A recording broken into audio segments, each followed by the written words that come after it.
Hello. Welcome to Ken Studies. CAPF AC 2020 का जो last 30 days का हम टारगेट कर रहे हैं उसमें आज डे 5 है। तो डे 5 में टारगेट ऑफ द डे आज हम ये करेंगे मिशन 3 स्टार के अंतर्गत। सबसे पहले जब मैं स्टार्ट करूं उससे पहले मैं आप लोग से एक रिक्वेस्ट कि कल जो डे 4 में हमने आपको टेस्ट लिखने के लिए बोला था, एटलीस्ट 3 कैंडिडेट का सिर्फ हम कंफर्म है, हमारे पास इंफॉर्मेशन है कि उन लोगों ने कल टेस्ट लिखा। आप लोगों से रिक्वेस्ट है, जिन लोगों ने भी टेस्ट लिखा एटलीस्ट कमेंट में ये डालो, यस आई डिड या आई रोट। तो एटलीस्ट मुझे इंकरेजमेंट मिलता है। जिन लोगों ने भी लिखा है, जो ये इस वीडियो को देख रहे हो, आज का वीडियो देख रहे हो, और जिन्होंने कल का भी वीडियो देखा था, और जिन्होंने टेस्ट लिखा, तो एटलीस्ट प्लीज कमेंट बॉक्स में हमें बताओ करके, कमेंट करके, ताकि मुझे पता चले कि एटलीस्ट आप लोग फॉलो कर रहे हो। तो आज जो हम देखेंगे, देखो आज का जो टास्क है आप लोग का, पेपर 1 में जो टास्क है कि सोल्व और रिवाइज सीएपीएफ एसी 2018 पेपर 1। देखो ये जो है सोल्व और रिवाइज हमने इस वजह से लिखा है कि कुछ कैंडिडेट जो हैं प्रॉपर तरीका से सोल्व नहीं किए हैं। उस पेपर को प्रॉपर तरीका से, जो होता है ना कि प्रॉपर एक एक क्वेश्चन को एनालिसिस टाइप का, कि ये क्वेश्चन इसका क्या आंसर है, फिर हमने यदि ये क्वेश्चन को हम समझ नहीं पा रहे हैं तो क्यों नहीं समझ पा रहे हैं, ये क्वेश्चन यदि गलत हुआ तो क्यों हुआ, ये सारी चीजों को तो या तो सोल्व करो, और जिन लोगों ने ऑलरेडी सोल्व कर रखा है उसको रिवाइज करें। अब देखो ये चीजें या तो आप कर सकते हैं कि जो हमने प्रीवियस ईयर पेपर का जो एनालिसिस किया हुआ है, तो उसमें 2018 का भी किया, 2019 से लेकर के 2012 तक किया हुआ है। तो आपका आज का टारगेट होगा, आइदर आप देखो, या तो आप डायरेक्ट क्वेश्चन पेपर लो जो आपके पास है, उसको एनालिसिस करो, या फिर जो यूपीएससी के वेबसाइट से डाउनलोड करके करो, या फिर जो हमने किया हुआ है। देखो हम जो भी क्वेश्चन कर रहे हैं तो उसमें हिंदी और इंग्लिश दोनों में डालते हैं। तो कहीं ना कहीं वो एडवांटेज है, एक्चुअल एग्जाम में भी आपका वही आता है। तो या तो आप उस चीज को करो किसी सोर्स से, या तो आपके पास जो हार्ड कॉपी है आप उससे करो, या आप वेबसाइट से डाउनलोड करके उसको करो, या फिर जो हमने सोल्व कर रखा या उसको करो, या आप किसी भी सोर्स से करो। मेरे कहने का ये मतलब है कि आप इस चीज को सोल्व करो। आज जो है, आज का टारगेट ये है। देखो ग्रेजुअली जो भी शायद आपको इस चीज को एकोमोडेट धीरे धीरे नहीं कर पा रहे हो या नहीं कर पा रहे हो। यदि कर पा रहे हो तो बहुत अच्छा। आप 30 डेज इस ढंग से यदि चलते चले जाओगे, तो वो कहते हैं ना कि विक्टर ह्यूगो मोमेंट, कि no power on this earth can stop the idea whose time has come. तो आपको कोई भी नहीं रोक सकता है यदि वेल प्रिपेयर्ड आप इस ढंग से अब रिवाइज कर रहे हो। ये एक तरह से मैं समझता हूँ रिवीजन है, आप जीरो से इसमें स्टार्ट नहीं कर रहे हो। तो इसमें आपको 2018 का किसी ढंग से आपको सोल्व करना है एनी हाउ। अब जो टॉपिक पेपर 2 में जो मैं टॉपिक आपको दे रहा हूं, environment and economy must go hand in hand. तो जो इन्वायरमेंट है और जो इकोनॉमी है, वो हमेशा जो है हैंड इन हैंड, यानी कि साथ में चलना चाहिए। देखो इन्वायरमेंटल प्रॉब्लम आज का नया नहीं है। ये जब से इंडस्ट्रियल रिवॉल्यूशन स्टार्ट हुआ है, तो इंडस्ट्रियल रिवॉल्यूशन के स्टार्ट होने के बाद एक तरह से प्रॉपर तरीका से इंडस्ट्रियल रिवॉल्यूशन जो माना जाता है वो 1850 माना जाता है। 1850 के करीब में जो आपका है प्रॉपर जो दोहन होने लगा इंडस्ट्रियल डेवलपमेंट का प्रॉपर तरीका से, अब उस ड्यूरेशन से लेकर के आज तक। लेकिन देखो 1850 से आप देखोगे 1900 तक, तो कहीं ना कहीं जो वेहिकुलर पॉल्यूशन था वो बहुत कम था। अब ये, लेकिन आप यदि 20th सेंचुरी और 21st सेंचुरी में देखोगे तो वेहिकुलर पॉल्यूशन बहुत अधिक हुआ। इनफैक्ट दिल्ली में जो आप एनसीआर, दिल्ली एनसीआर देख रहे हो, तो उसमें ऑड इवन और बहुत सारे स्कीम्स किए जा रहे हैं। 15 ईयर से अधिक जो ओल्ड व्हीकल हो गया है उसको रोड पे नहीं चलना चाहिए। रेगुलर पॉल्यूशन चेक आपको गाड़ी का करवाना पड़ता है हर 6 मंथ में, मैक्सिमम जगह पे हर 6 मंथ में, कुछ जगह 3 मंथ्स में भी शायद प्रोविजन है। तो हर 6 मंथ में क्यों आपके पॉल्यूशन को चेक करवाना पड़ता है, ताकि जो है एक सर्टेन लिमिट से अधिक आपका व्हीकल पॉल्यूशन ना करे। इंडस्ट्री देखो, इंडस्ट्री इनिशियली देखोगे कि शुरू में बहुत सारे जो कोल बेस्ड इंडस्ट्री थे, लेकिन कोल बेस्ड इंडस्ट्री को बहुत सारे हमने गैस बेस्ड इंडस्ट्री में ये करते जा रहे हैं, या फिर हम इलेक्ट्रिक वाले इंडस्ट्री करते जा रहे हैं। व्हीकल वगैरह में भी देखो इनिशियली जैसे डीजल वगैरह, फिर वो एफिशिएंट थे। हम जो BS1, BS2, BS3, BS4, BS5 हमने स्किप करके BS6 ये लॉन्च किया है। अभी प्रॉपर फुल फ्लेज्ड में वो नहीं आ पा रहा है, क्योंकि एक तो कोविड-19 पैंडेमिक, उसके बाद जो है सिर्फ और सिर्फ प्लान बनाने से नहीं होता, उसमें एग्जीक्यूट करने के लिए उसमें आपको जो फ्यूल रिफाइनरी है उन्हें भी हमें मॉडिफाई करना होगा। फिर जो व्हीकल इंजन्स हैं, तो जो पुराने इंजन हैं उसमें हम उतने मॉडिफाई नहीं कर सकते हैं, जो लेकिन नए इंजन जो भी आ रहे हैं तो उसमें BS6 इनेबल्ड टेक्नोलॉजी ये होगा। तो देखो ये है कि since the second half of 20th century, rapid development was witnessed across the world, which resulted in the rapid degradation of environment surrounding us. In the quest of development, man ignored the very environment which is vital for sustaining the life on the planet. तो ये as introduction में लिख सकते हो, ठीक है। तो ये चीजें जो है कि हम इन्वायरमेंट जो है, इन्वायरमेंट को कभी भी इग्नोर नहीं कर सकते हैं। जस्ट इमेजिन करो कि आप बहुत ज्यादा ग्रो कर गए, आप मल्टी मिलियनायर बिलियनायर हो गए, लेकिन क्या आप बिना शुद्ध एयर के आप रह सकते हो? नहीं। तो जो चीजें हैं हमें दोनों में बैलेंस करके देखो। अभी जो रिसेंट मींस 2020 में जो आपका इन्वायरमेंटल परफॉर्मेंस इंडेक्स ये लॉन्च हुआ, मेरी इस रिपोर्ट जो जारी हुआ इन्वायरमेंटल परफॉर्मेंस इंडेक्स। तो इन्वायरमेंटल परफॉर्मेंस इंडेक्स में जो 2020 है, मान के चलो 2020 में इंडिया की रैंकिंग क्या है? 168 आउट ऑफ 180।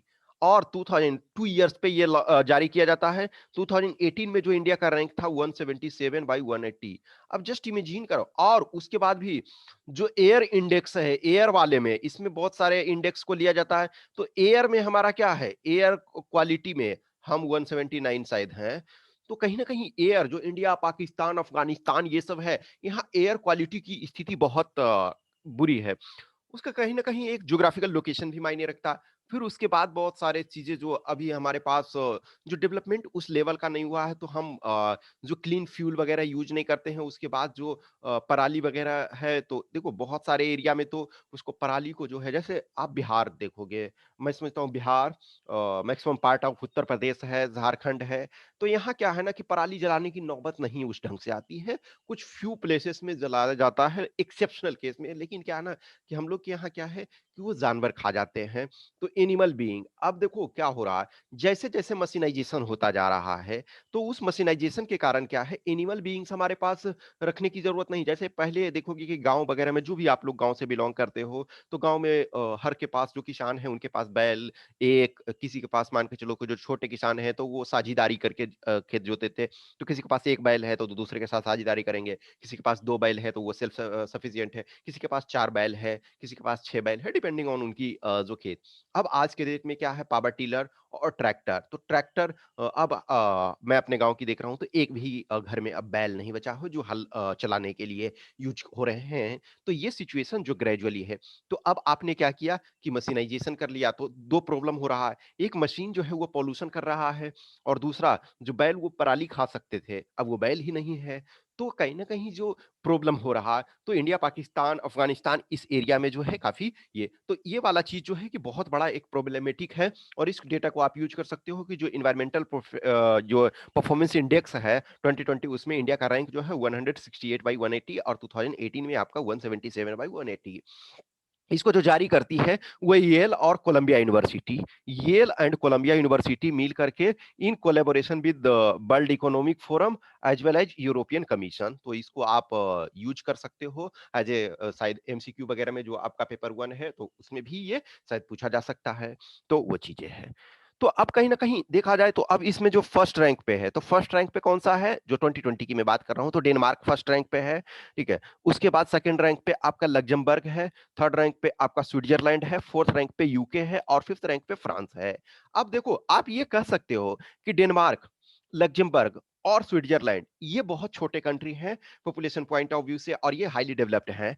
लेकिन आप यूके और फ्रांस रिलेटिवली बड़े हैं। ऑब्वियसली इंडिया को कंपेयर करोगे तो इंडिया के टक्कर में मान के चलो कि सिर्फ और सिर्फ चाइना आ रहा है, और यूनाइटेड स्टेट्स ऑफ अमेरिका आ रहा है, कहीं ना कहीं। और फिर आपका एक तरह से इंडोनेशिया वगैरह, ब्राजील कह सकते हो। अदरवाइज जो मेजोरिटी ऑफ कंट्री है जो इंडिया के कंपैरिजन में, लेकिन यदि आपका जर्मनी, फ्रांस, यूके, ये सब यदि टॉप 10 में है, तो आप इस चीज को देखो कि कहीं ना कहीं वो डेवलपमेंट जो कर रहे हैं, हाईली डेवलप्ड कंट्री हैं, तो वो अपने इन्वायरमेंट को भी ध्यान दे रहे हैं। इसी वजह से है कि environment and economy must go hand in hand. तो लॉन्ग टर्म में आप ये जो है दोनों साथ में चलना चाहिए। तो जो डेवलप्ड कंट्री हैं बहुत सारे, उन्होंने चीजों को बैलेंस किया। United states of America is exception, क्योंकि उसने पॉल्यूशन में सबसे अधिक, जो इन्वायरमेंटल डिग्रेडेशन में है, उसने बहुत अहम योगदान दिया। फिर देखो इसमें जो चीजें हैं कि यदि आप हमारा ये क्या हो रहा है, हमारा जो ह्यूमन बीइंग है, तो हमें क्या ये चीजें चाहिए कि हमें रिलेशन बिटवीन जो इन्वायरमेंट और इकोनॉमी है, यानी कि नेचर, इन्वायरमेंट का मतलब नेचर, नेचर और इकोनॉमी को हमें उसके रिलेशन को प्रॉपर तरीका से समझने की जरूरत है। हमें उसके डेवलपमेंट पे ध्यान देना चाहिए। तो intrinsic value of natural resources है। जो इंट्रिंसिक वैल्यू का मतलब होता है जो उसका उसके अंदर जो वैल्यू है। जैसे इंट्रिंसिक वैल्यू ऑफ करेंसी, ये मनी जो होता है, तो मान के चलो उसमें जो सिक्के में, कॉइन में मटेरियल लगाए हुए हैं, तो ये intrinsic value of natural resources is often overlooked and less understood. ठीक है, तो इसको आप लिख सकते हो, intrinsic value of natural resources is often overlooked and less understood, that causes a scarcity of resources, pushes up prices, habitat loss and extinction of species। बहुत सारे स्पीसीज जो है एक्सटिंक्ट होते जा रहे हैं। ठीक है, तो ये जो है इट इज ऑल्सो सेड कि better economic growth comes with grave consequences, that is degradation of environment. तो हमें ये क्या करना चाहिए कि हमें इन्वेस्ट करना चाहिए। सॉल्यूशन इसके भी हैं। सॉल्यूशन क्या है कि हमें energy efficient and alternative energy, तो एनर्जी इफिशिएंसी में हमें इन्वेस्ट करना चाहिए। और अल्टरनेटिव एनर्जी सोर्सेस, जैसे देखो इंडिया ने इंटरनेशनल ईसा, इंटरनेशनल सोलर अलायंस ये बनाया। और कहीं ना कहीं ये बहुत बड़ा ग्रेट अचीवमेंट है कि इंडिया जो है एक इंटरनेशनल ऑर्गेनाइजेशन को स्थापित करने में, और उसका हेडक्वार्टर भी गुरुग्राम, जो गुड़गांव गुरुग्राम में है। और इसमें क्योंकि जो इंडिया के पास है, इंडिया के पास जो सोलर एनर्जी दोहन करने का ह्यूज इमेंस पोटेंशियल है, तो हम उस चीज को कर सकते हैं। अब इसमें आपको और क्या शामिल करना है कि ये फिर एक आपका ट्रिपल आर, जो ट्रिपल आर को फॉलो करना है। Reduce, recycle, reuse.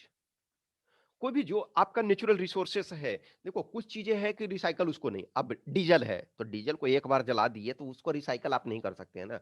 लेकिन बहुत सारी चीजें, मान के चलो कि मेटल है, तो जो आयरन ओर्स, सपोज आप नए नए ओर्स को एक्सप्लॉइट कर रहे हो, तो इट्स बेटर, जो मान के चलो कि आपका जो मेटल है, आयरन का या कुछ और एल्युमिनियम या इस टाइप की चीजें, तो जिसको आपने यूज कर लिया है, तो उसको फिर से रीयूज करो, उसको फिर से, जैसे देखो जो गार्बेज कलेक्ट करने वाले होते हैं, जो कचड़े चुनने वाले होते हैं, तो उसका क्या फायदा है कि उनको रोजगार भी मिल जा रहा है, और पोल्यूशन भी आपका एक तरह से, जो इन्वायरमेंटल डिग्रेडेशन है उसको भी हेल्प करने में, तो उनको एम्प्लॉयमेंट मिल रहा है, उनको रोजगार मिल रहा है। फिर वो आपका इन्वायरमेंटल पॉल्यूशन जो है, वो डिग्रेडेशन जो आपका है, वो कम कर रहा है कहीं ना कहीं नेचर के पॉइंट ऑफ व्यू से। तो हमें ट्रिपल आर को फॉलो करना चाहिए, रिड्यूस, रिसाइकल एंड रीयूज।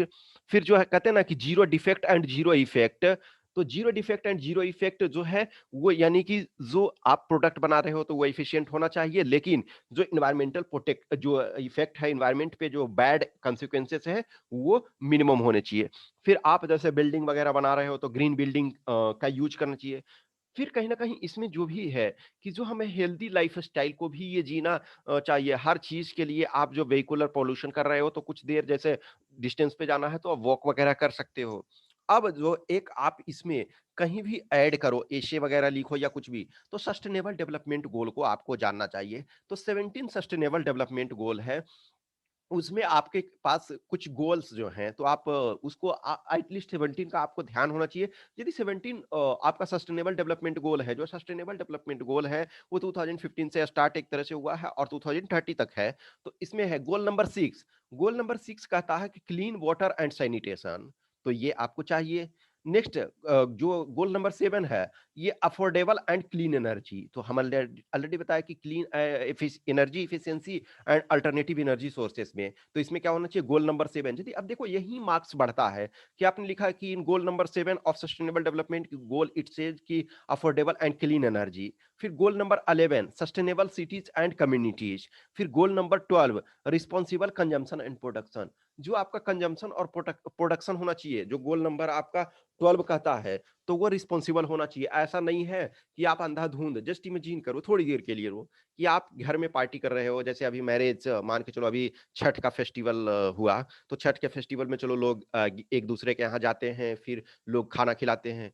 अब आप मान के चलो कि आप के पास गेस्ट आने वाले हैं इतना कि 2 केजी चावल आपकी ज़रूरत है या 5 केजी चावल की ज़रूरत है, आप 15 केजी बना रहे हो, उसको यदि फेंकना पड़ रहा है, तो कहीं न कहीं ये जो रिस्पॉन्सिबल जो आपका कंजम्पशन नहीं है, अब प्रोडक्शन वगैरह करना है, मान के चलो कि कोई भी चीज़ें, ब्रेड या जो भी साइकिल या फिर कार, तो जितनी ज़रूरत है उस चीज़ को ही प्रोडक्शन करें।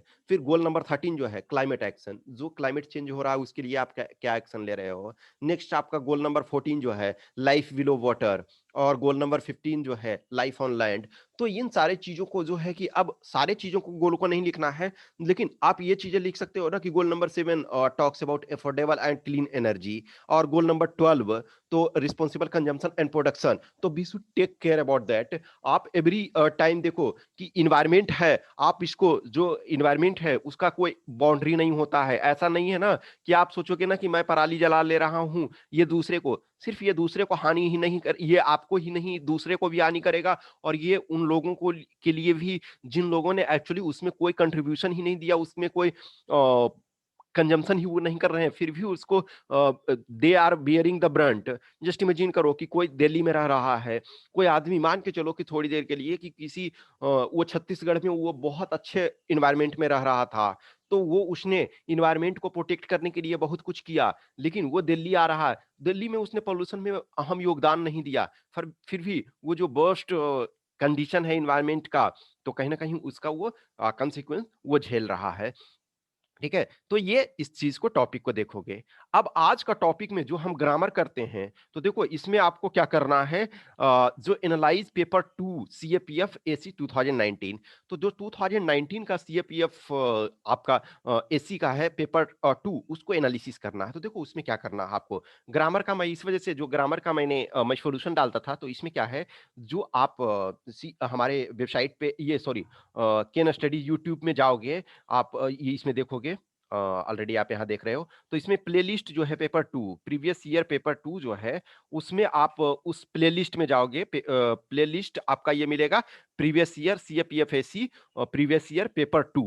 तो पेपर 2 वाले में जाओगे, तो उसमें हमने 2019 का ये डिस्कस किया हुआ है। तो हमने सारे एसे, रिपोर्ट राइटिंग और आपका जो सारे कंपोनेंट्स है उसका हमने आपको डिस्कशन किया हुआ है कि वो टॉपिक क्या है, उस टॉपिक को आपको समझना है, एनालिसिस में आपको हेल्प करेगा। और जो ग्रामर वाला पार्ट था, जो ग्रामर हम सोल्व अभी कर रहे थे डेली, हम 4 डे से कंटिन्यू आपको कुछ क्वेश्चंस दे रहे थे, और उन क्वेश्चंस के आपको सॉल्यूशन प्रोवाइड करवा रहे थे। मैं वो आपको ये बता रहा था कि इसका क्या सॉल्यूशन। तो इसमें आप क्या करना आज के लिए, जो यानी कि उसमें हमने टोटल 3 पार्ट में किया हुआ है। तो 3 पार्ट में जो तीसरा वाला पार्ट है, थर्ड पार्ट जो है, तो उस थर्ड पार्ट में आप देखोगे कि उसमें आपको क्या है कि ग्रामर का आपको सॉल्यूशन मिल जाएगा, जो ग्रामर वाला। तो आज हम डायरेक्ट जो हम प्रिपेयर करके आपको नहीं दे रहे हैं उस चीज में, लेकिन आप उसमें देख लो। तो प्लेलिस्ट में आप जाओगे, CAPF AC previous year paper analysis paper 2, तो उसमें जाओगे तो आपको मिल जाएगा। तो आप ऐसे का भी सारे का एनालिसिस देख लेना प्रॉपर तरीका से, कि एक्चुअली ना ए लॉट ऑफ टाइम आप देखोगे बहुत सारे कैंडिडेट्स हैं जो अच्छा ऐसे लिख रहे हैं, अच्छा सारी चीजों को लिख रहे हैं, लिखना जानते हैं, लेकिन बहुत बार क्या होता है ना कि टॉपिक को नहीं समझ पाते हैं। तो यदि आप प्रॉपर तरीका से टॉपिक को नहीं समझ पा रहे हो, तो उस टॉपिक को न समझने के कारण क्या है ना कि आप कंटेंट तो लिख देते हो, लेकिन कंटेंट लिखने के बाद आप प्रॉपर तरीका से मार्क्स नहीं प्राप्त कर पाते हो। क्यों? क्योंकि आप वो चीजें लिखते हो जो आप जानते हो, आप वो चीजें नहीं लिख रहे हो जिसे पूछा गया है। तो आप इस चीज को करो, जो भी होमवर्क मैं दे रहा हूं, मैं ये समझता हूं कि आप ईमानदारी से करो, और उसके बाद आपके पास जो टाइम बच रहा है उस चीज को आप करो, आप अपने पास स्वतंत्र हो। और ये भी मैं नहीं कह रहा हूं कि आप इस चीज को ये स्ट्रिक्टली फॉलो करो, मैं ये चाहता हूं कि आप इस चीजों को फॉलो करोगे तो आपके लिए एडवांटेज होगा। ठीक है, जिनको भी कुछ भी क्वेश्चंस क्यूरी है तो आप कमेंट बॉक्स में डालो या हमें इस व्हाट्सएप नंबर पे संपर्क कर सकते हो या फिर इस टेलीग्राम नंबर पे संपर्क कर सकते हो। और जिन्हें भी टेस्ट देना है वो kenstudies.com पे जाके टेस्ट दे सकते हो। कल जो हमने है 16th टेस्ट अपलोड कर दिया, तो 16th का पेपर 1 पेपर 2 साथ में ही अपलोड किया गया है, कल से वो एक्टिव है। अब तक देखा जाए तो 16 टेस्ट प्रॉपर ये हो चुका है। आप टेस्ट जितना अधिक लिखेंगे, जितना प्रैक्टिस करेंगे उतना फायदा होगा। ओके, थैंक यू, कंटिन्यू बने रहें। और प्लीज हाँ, जिन लोगों से मैंने ये बोला एटलीस्ट कमेंट में डालें कि जिन लोगों ने टेस्ट लिखा है वो कमेंट करके बताएं हमें। Thank you.